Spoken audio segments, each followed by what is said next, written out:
Hello everyone, welcome back to my channel. সবাই কেমন আছো? আশা করি নিশ্চয়ই খুব ভালো আছো। আবার একটা নতুন রান্না তোমাদের সাথে আমি শেয়ার করলাম।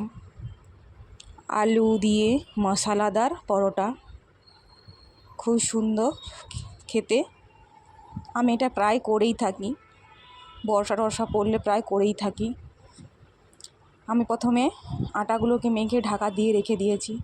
এরপর আলুর খোসাগুলো ছাড়িয়ে নিয়েছি। ছাড়িয়ে নেওয়ার পর আমি ওর সাথে কুচিয়ে কুচিয়ে রাখা ছোটো ছোটো করে পেঁয়াজ কুচি, টমেটো কুচি, লঙ্কার কুচি, ধনে পাতা কুচি দিয়ে ওর মধ্যে আবার নুন, হলুদ, জিরের গুঁড়ো, লঙ্কার গুঁড়ো দিয়ে ভালো করে মিক্স করব। একটু সরিষার তেলও দিয়ে আমি ভালো করে মাখাবো, হাত দিয়েই আমি মাখাই। মাখতে মাখতে তোমার সাথে একটু গল্প করে নেই আমি। তোমরা এই রান্নাটা অবশ্যই বাচ্চাদের টিফিনেও বানিয়ে দিতে পারো, লঙ্কা ছাড়া। ওটা খুব সুন্দর খেতে লাগে। যারা বয়স্ক, যাদের দাঁত থাকে না, ওরাও খেতে পারে। নরম হয়, খুব নরম হয় খেতে। দিয়ে আমার আলু মাখানো হয়ে গেছে। দিয়ে আলুগুলোকে আমি ভাগ ভাগ করে নিয়েছি। আর এপাশে আটাগুলোকেও আমি লেচি কেটে নিয়েছি। দেখো আমার 6টা লেচি হয়েছে। তোমরা পরিমাণ মতন সেরকমই আলু মাখবে। যেমন আমার 6টা লেচিতে আমি 3টে আলু দিয়েছি ছোটো ছোটো। এবারে লেচিগুলোকে আমি হাত দিয়ে ভালো করে বাটির মতন শেপে আনবো। একটু বড় করে আনবে যাতে আলুটা না বেরিয়ে যায়, আটার লেচি থেকে না আলুগুলো বেরিয়ে যায়। আমারটা একটু ছোট হয়ে গিয়েছিল লেচিটা, বাটি, এই জন্য আমার আলুটা পুর থেকে বেরিয়ে চলে যাচ্ছে। তোমরা একটু ভালো করে বড় করে একটু লেচিটা করে ফেলবে যাতে পুর না বাইরে বেরিয়ে আসে। দিয়ে 4 সাইড থেকে মুখটা নিয়ে এক জয়েন্টে তোমরা শেপে নিয়ে চলে আসবে।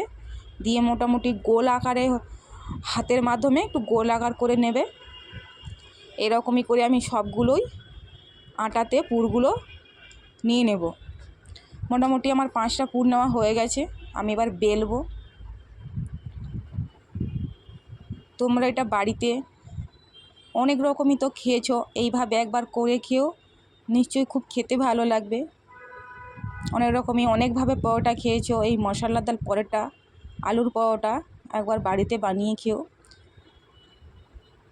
দেখতে দেখতে আমার চ্যানেলটা সাবস্ক্রাইব করে দেবে।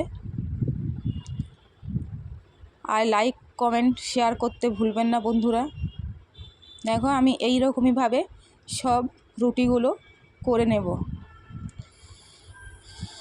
সব রুটিগুলো বেলা হয়ে যাবার পর আমি তাওয়া গরম করে ওর মধ্যে আমি তেল দিয়ে দেবো, সাদা তেল দিয়ে আমি একটা একটা করে ভালো করে এপিট ওপিট ভেজে নেব।